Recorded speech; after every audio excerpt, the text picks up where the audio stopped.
Gaurko bueltaka musika saioan, RIP taldearen No te muevas diskoan barneratuko gara. 1987an grabatu zen diskoaz.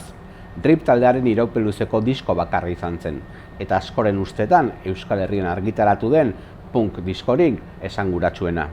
Horretarako, Txerra Bolinagarekin egin dut hitzordua Gasteizko gaztetxean. RIP taldeko bateria jolea zena. Berarekin batera diskoa murgilduko gera, eta besteak beste, non grabatu zen, nola grabatu zen, ze kantu zauden bertan, eta nolakoak izan ziren diskoaren aurkezpena aztertuko ditugu. Ezagutu dezagun gertutik, RIP taldearen No te muevas diskoa.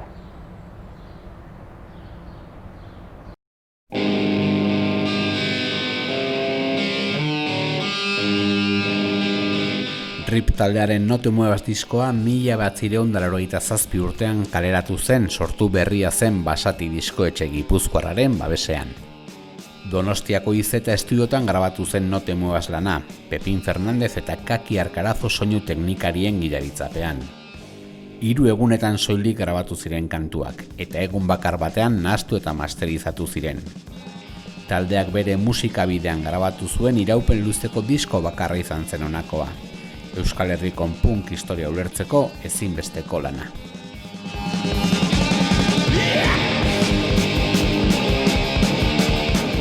Arratsaldeon Txerra. Arratsaldeon Koldo.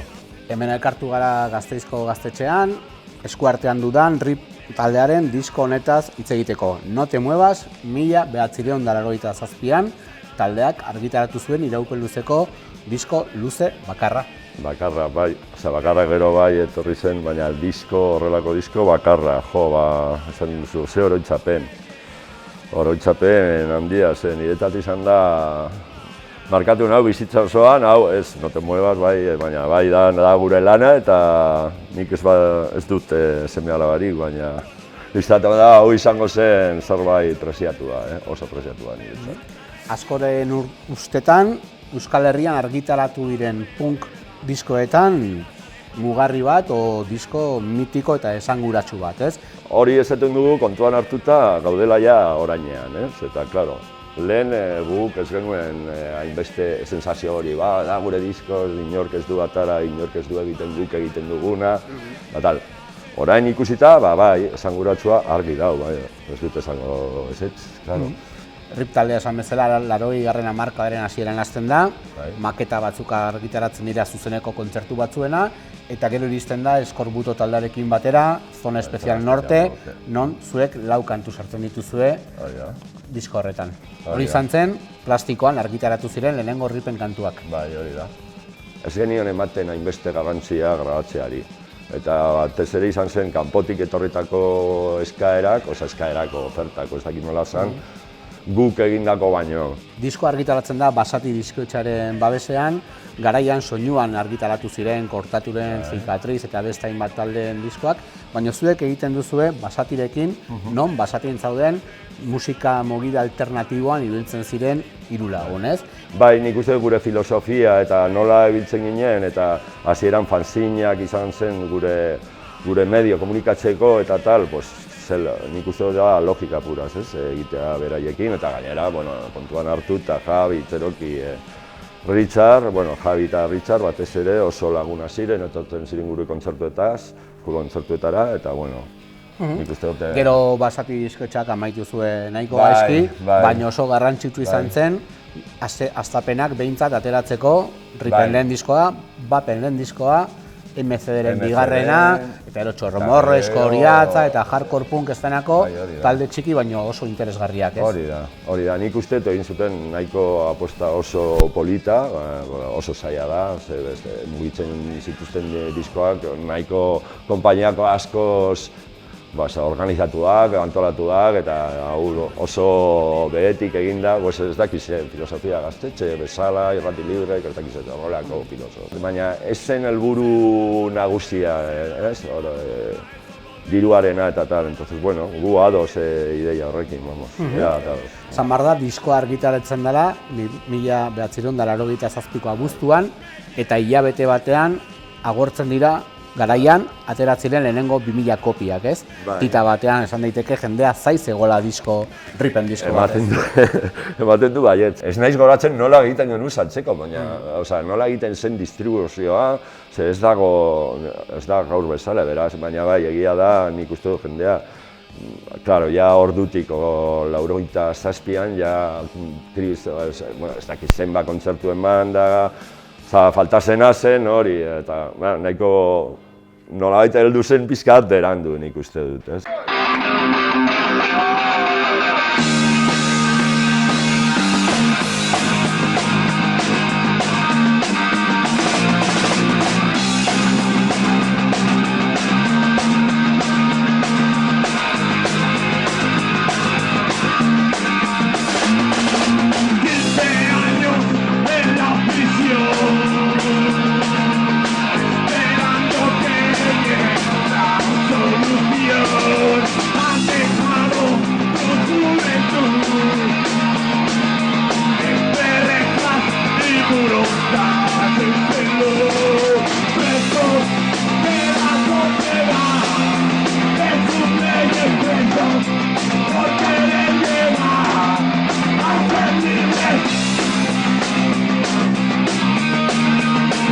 Aipatu dugu 7 urte irauntzula disko hau atera artean, horrek behintzat eman zizuen zuei ere musikalki instrumentuekin garatzeko eta hobeto jotzeko, eta disko honetan ikusten da talde bat benetan musikalki potente jotzen, eta 7 urte horiek esan daiteke gaztera esaten bezala merezio la pena itxoitea, ez? Inolako dudari gabe, ez? Merezio la pena, bai. Nik uste dut, nahiko konpenetratuak ginen, oso musikazaleak eta guretzat oso naturala zen jotzea, eta sortzen zen Portu, Jul eta Iruron artean oso ohituta jotzera eta, bueno, no sé, como nahiko kompakto. A ber, gu ez genuen gure burua como buenos instrumentistas, baina ni badakit Iruronen artean, que lo que había es, kompenetración. Gero sartuko gara zuzeneko emanaldietan, baina esan daiteke, disko honetan topatzen ditugun 14 kantuak direla RIP taldeak 1981 urtetik, hori da. 1987ra egindako kantuen bilduma bat, beste kantu asko kanpoan geratu zirelako, ez? Bai, beste batzuk geratu ziren. Ez daukagu hainbeste, igual beste batzuk daukate hainbat disko eta gu ez genuen gehiegi abesti, ez? Baina, bueno, bai, hori dira, batzuk ziren kanpoan, bai. Beti irakurri zen dut fanzinetan eta hori, Portuk gauetan idazten omen zitula, bere insomnio gauetan, kantuak sortzen zitula, letrak eta lokalera gero jun eta denon artean borobiltzen zirela. Batez ere Portuk egiten zuen abesti guztiak. Osea, ekartzen zuen ideia bera eta hitza bera. Portu izan da, Portu batez ere en el 80-90% de berak ekartzen zuen. Egiten genuena bai, entsaioetan zen, bera jotzen zuen riff bat, una idea, tal, eta gero egiten genuena da, bueno, darle forma, ez dakit, korte hemen, o ez dakit zer, o aldaketaren bat, gero musikan bai hartu genituen parte, baina hitzetan Portu eta Carlos batez ere, Jul eta biok oso gutxi. Ez dakit ikasketak izango zitu musikaldetik, baina behintzat temazoak egiten artista zen, ez? Bai, behintzat Portu da un poco aquí el creador artista bat. Con una vida interior muy bruta y mucha contradicción, es dakit, y muchas ganas de... Botatzeko bezala ez idatzita bai.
esan daiteke era berean musika alde batetik oldarkorra zen, kontzertuetan ere oso kontzertu bortitzak ziren lehen garaian batez ere, baina letrak ere, letra gutxi ongo dira rip taldea bezain gogorrak, ez?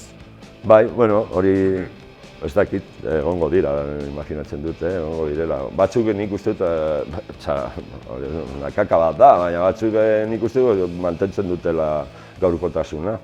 Osea, horrela da, mundu osoan, terrorismo policial, pues...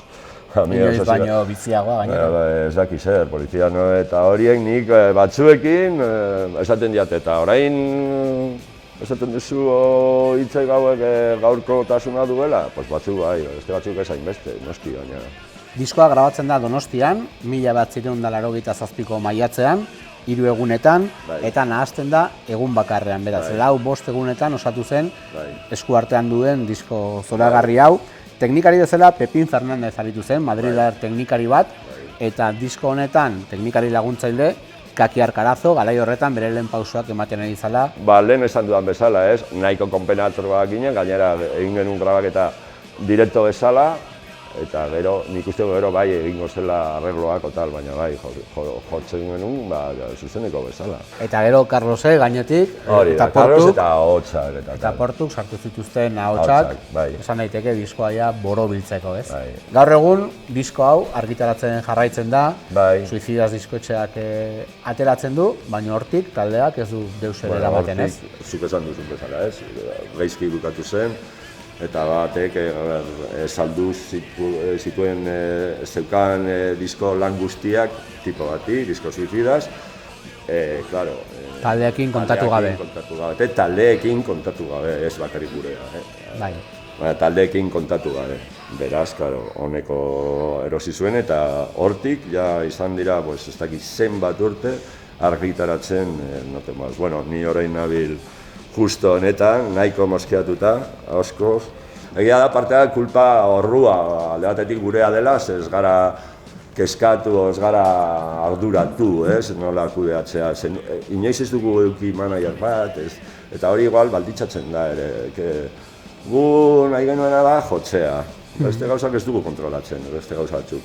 Orduan bai, honekin nahiko nik justo oraintze berreskuratzen, bai deretxoak, eta adara nahi dute berriro, 80. urtea denez berripen sorkuntzaz, honekin nabil. Esaten da bezala euskara bakoitzari berea, ez? Eta kantoek zuenak dira, eta zuek izan martzatek... Kriston dirua, Baina posible den, diskoa eta kantuak zuek berriz ere kudeatzea nahi duzuen bezala. Carlos bai eukizuen hor, esaten zigun, venga, tenemos que recuperar el No te muevas, eso es nuestro, y tipoa eskaini zion dirua, te hori 500.000, eta Carlos esaten zion, no quiero dinero, quiero el disco, eso es nuestro. Eta ni horatzen naiz horretaz, digo siempre, Carlos siempre quiso, esto tiene que volver a ser de lo que sea y para que se quede.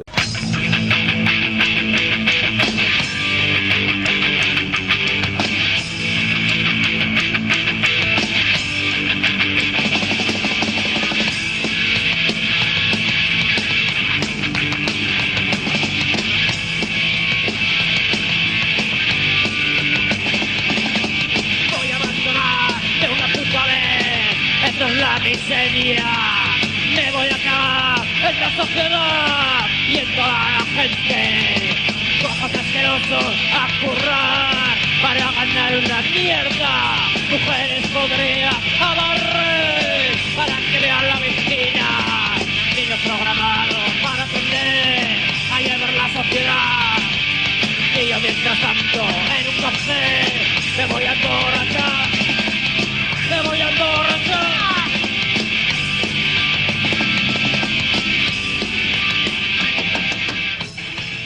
Letrak dira rip taldearen beste ezaugarri bat, hasierako letrak askoz ere ilunagoak ziren, makarragoak, deneren kontra, baina disko honetan adibidez, kantu berrietan adibidez, nabaritzen da ere beste hildo bat, bai politikoki, igual, kompromitituagoak, presoen gai igual beti egonda hori, Espainiaren gainera beti eganda ere kantuetan, eta, poliziaren kontra. Poliziaren kontra. Nola ez, hori beti.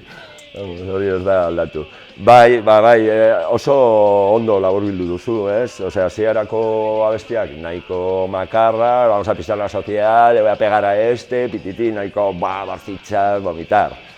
Baina, klaro, gor gu ere joaten gara pixka bat maduratzen eta ikusten dugu zer dago gure aurtean represioa jasatzen duna, gu ere jasatzen genuen represioa por las pintas, por como éramos, eta beti poliziaren atzean, por las drogas, por todo, no? Osea, gu polizia beti atzetik ere.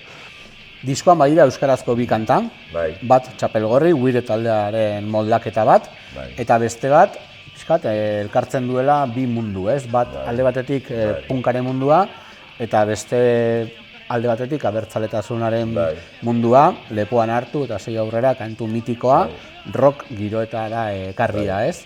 Kontzertuetan ja erabiltzen zenuten ja kontzertu batzuetan, baina diskoa izteko ezinbesteko kanta, ez? Nik uste dut hori da Ripeko bilakaera ere, hasieran abertzalesko mundu horrekin geneukan kristoak eta horrelako hasieran, baina bero bai joaten ginen etzaia bera zen eta hor joaten ginen elkartzen nola baita eta, bueno, bilakaera hori da eta nahitzen da hor egin genuen lepoan hartu gero, ez? Eta gero jotzen genituen beste hainbat kontzertutan horrelako ideologia, ez dakit nola esan, ez? Entonces orduan izan zen bilakaera bat.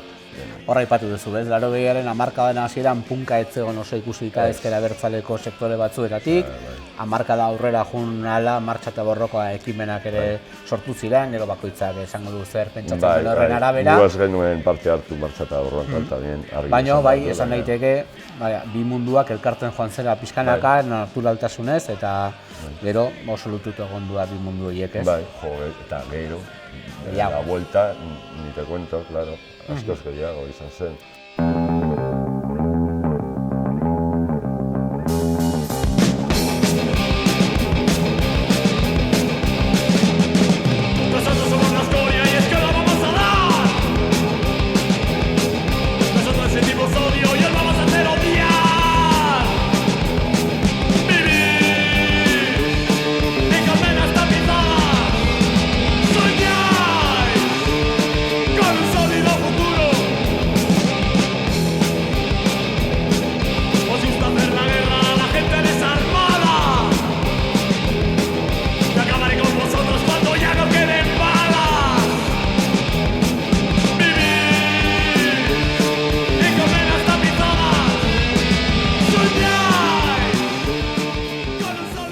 Esan daiteke punkaren lehenaro oldarkor hori ja pixkat pasazala eta beste aro batean sartu zala taldea bai eta mugimendua ere, baina hau argitaratu zenetik aurrera ez ziren asko izan igual zuzeneko emanaldiak, ez? Lehenengo urtea 87tik 88ra egon ziren kontzertua gaztetxeetan, batez ere diskoa aurkezten, nolakoak ziren kontzertu horiek? Bai, egia da gu ja 87an, 8an eta joaten ginen gutxiago jotzen ikuste dute, eta bueno, hori egia da, dauka harreman pizkat gure situazioen personalarekin, gure egoera, pertsonala, drogak eta bar. Hasierako kontzertua nahiko leku txikietan, baina hor nik uste dut, ja hasi zen kontzertua leku handietan, frontoiak, ez dakiz zer hori hasi zen zabaltzen, nik uste dut, lehenagotik, hor 87 lehenagotik, zetuterakoa, ez dakit noiz izan zen, baina lehenago uste dut eta daukat nahiko laguna asko nire memorian. Batez ere diskonetako kantak ziren zuzenekotara eramatzen dutela. Bai, hori bai. Hori diskoa izan zen, batez ere gero egongo zen bertsioren bat eta hori beti sartzen genituen bertsioak gustatzen zitzaigun. Aipatu duzu taldeak gorabehera asko izan zitula garai horretan, drogak zuen bizitzaren parte ziren eta gora eta bera ibiltzen zinaten, diote 87, 88, 89ko tarte horretan, ez? Daukazu sensazioa agian ez zenutela behar bezala aprobetxatu tiroi hori, disko honen tiroia? Bai, argi dago, baina ez genuen horretaz pentsatzen. Geuden beste moia batean eta horreaz geuden, ¿cómo le sacamos el disco? Bueltatu gaitezen No te muevas disko honetara, gaur egun, esan bezala oso disko mitikoa da, baina ez bakarrik Euskal Herrian, Estatu Espainolean, baina baita ere Latinoamerika Estatu Batuetan ez dakit horren beste, baina gazteleraz hitz egiten den lekuetan, Mexiko, Kolombia eta horrelako herrialdeetan mito batzu zaret, esan daiteke, zuek, Bakoia Records, Eskorbuto, Cicatriz, taulako taldeak, direla Sex Pistols, Zuka Saps eta horiek bezain ezagunako gehiago. Bai, aipatzen dituzte. Hori, klaro, konturatzen zara gero, baina, klaro, ez momentu, bizitzen duzun momentuan. Hori da, orain ikusten duzu, hostia, ez importante bai, eta aipatzen dituzte denok horiek, Cicatriz, Eskorbuto, ¿quién te quedas, Apoya, tal, bai. Amaitzeko, esan Riperen ibilbidea benetan gora beratsua izan arren, musika talde potente baten biziera islatzen duela, ez? Bai. Osa, bizian bizitako urteak, ez? Ni uste baiet. Osa, hor ez zegoen inongo kareta o disfraz itauteko. Ez, hori zen gure bizitza, hori zen gure modu bizitzeko, eta horrela ataratzen zen gure abestiak, zuzenekoak, eta bai, modo de vivir.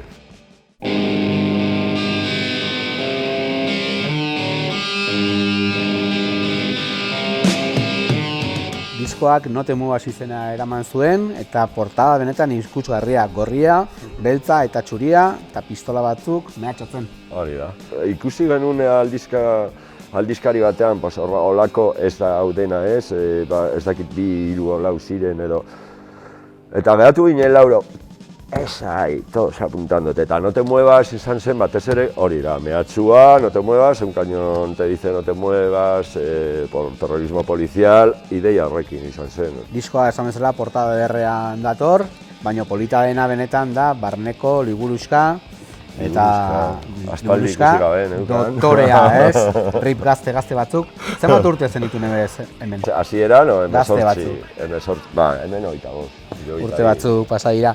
Hemen letra guztiak azaltzen dira, beste aldean aipatu bezala logoa, aldekideak, portada ezberdinak. Lagun batena, Kopillorenak, oso laguna. Oso mitikoa bilakatu logoa, eta jende askok tatuatuta dukana ere, ez? Ni baita. Bueno, hau egia da daukan nibaz por anaiarena eta festivalaren gatik, Eta, bueno, ja da tatuauen ni piel. Eta hemen ikusten ditugun bezala, argazki pila bat, taldearen ibilbide eta aro ezberdinetakoak, ez? Bai, Andoaingo gaztetxean, Orion, bai, Andoain asko.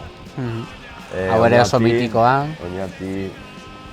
Ben Carlos den ematen ere estudioan. Hau uste, ez nahi batzen da, azkoitia azpeiti izan daiteke. Eta hau idearik ez. Adibidez, diskoa zabaltzen zen Kondenado izeneko kantarekin, agian Rip taldearen kanta ezagunetako bat, ez? Bai, bada, eta bai, nahiko historia duka gainera, bueno, Jul hil zen abesti hori jotzen, joder, bai? Bergarako gaztetxean, Deportes taldearekin. Bigarren kanta izan zen Eskoria, oso kanta bortitza, hori vomitona. Hitz egin dugun lehen aroko erreflejo gisa, ez? Hori ez da bakarrik bat egindakoa, ez? Mak gure laguna egin zuen pare bat estrofa, orduan goratzen naiz Eskoria horregatik. Porque ahí va parte también de nuestro agente. Polizia no, Rip taldearen beste kantu mitiko bat. Nola da, motxa? Azkar, da motxa, pum, direta, bai, niri da pues una de las gustokonena, bai, hori, Punto Muerto también.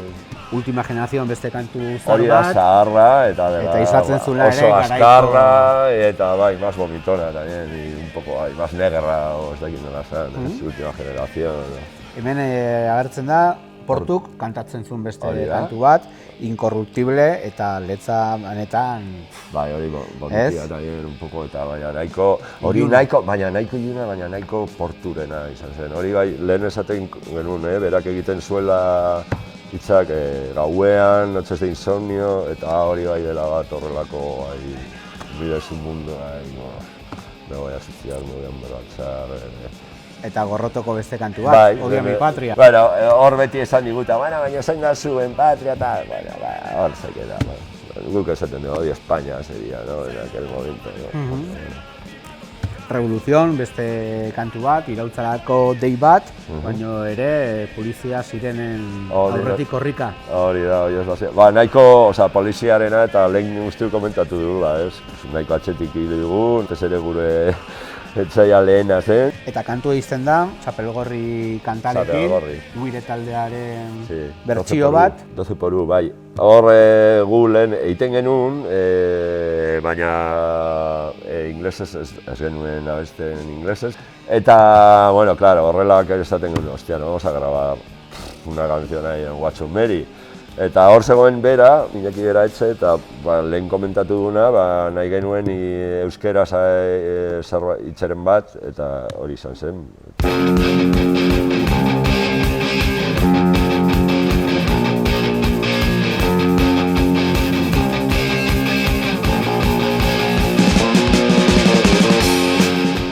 Eta bigarren aldea irikitzen da terrorismo polizial kantarekin, eta hemen, kantu honetan, azaltzen da diskoaren izena, No te muevas.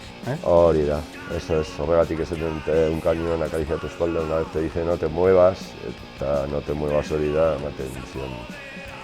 Lehen aipatu dugu, baina terrorismo poliziala betidanik egondua, gerozta argiagoa dago zein zauden terrorismo polizial horren atzetik. Garaian oso ondo zenekiten zein zegoen atzean. Genekien nork egiten zuen tortura, argi zen geneikan argi, daukagu, geneikan, eta ez, el que no tenga, pues es que no quiere ver, vamos. Beste kantu mitiko bat, Mundo Muerto, eta berriz ere hemen, Portu Hautsetan. Netxata, ni orain, de hecho, jarraitzen dute abesti hau jotzen. Neta da nire abesti favoritena, ez? Bai, eta gainera hitzarena me gusta en cierto modo, eta gaur egun uste dauka gara un poco de sentido. Ahogate berriz izan daiteke Rip taldearen kantu zaharrenetako bat, ez? 1981 urtean egina. Ahogate eta da hasierako kanta bai gureak, guk egindakoak, bai, de las primeras, bai, nik uste baiet. Eta gero daukagu Presos eta kantu bat, aipatzen duela 15 años en la prisión, garaian ja asko zena eta gaur egun batzuk 30 hori da, ze gero hasi ginen ja, bigarren itzuleran, esaten genuen amabos, badau ja batzuk 20 piko tal, eta ja aldatu genien letra, porque decíamos 15, decíamos, eta batzuk bai. Viniloa amaitzen ari da, eta esan daiteke agian Ripen ezagunena hauxe dela, Enamorado de la Muerte. Pues una de las más. Bai, eta hori da beste bat Porturen, ez? De sus mundos internos, Bertsio asko daude, baina letra hitz egiten du heroinaz kasu honetan, ez? Bueno, heroinaz, lo cerca que está de la muerte, vamos, argi esaten du, bai. Eta diskoa amaitzen, lehen aipatu dugun bezala, bai, hori, beste klasiko bat. Hori da, eta horrekin normalean bukatzen genituen kontzertuak, eta bueno, hori egia da, abesti honekin eta jende pilarekin, da, ikusten genituen, jende guztia, bai. Hauxe izan da, No te muevas taldeari buruzko erreportaje xumea, disko izugarri hon baten bitxikeriak eta kontatu ditugu, noiz sortu zen, nola egin zen eta horrelakoak, eta oroituz gurean izan den talde potente eta interesgarri eta ezinbesteko horietako bat. Gogoan, hemen falta direnak, Carlos, Lul zure anaia eta Portu, eta gogoan ere, zure anaiaren omenaldian Arrasaten egin zen festa handi hori, non hori islatu zen, Rip oso talde maitatu izan zela, jende asko elkartu zen kontzertu hori, eta pasatzen eszenario gainetik musikari pila bat, eta azpian ere jende pila bat, irudikatuz Rip zana, ez? Lagun talde bat, lagunen talde bat. Oso ondo azaldu duzu eta horrela izan zen. Eukeigun hilabete batzuk nahiko intenso, hori, eta islatzen dena da hori, zuk esan duzuna, ez?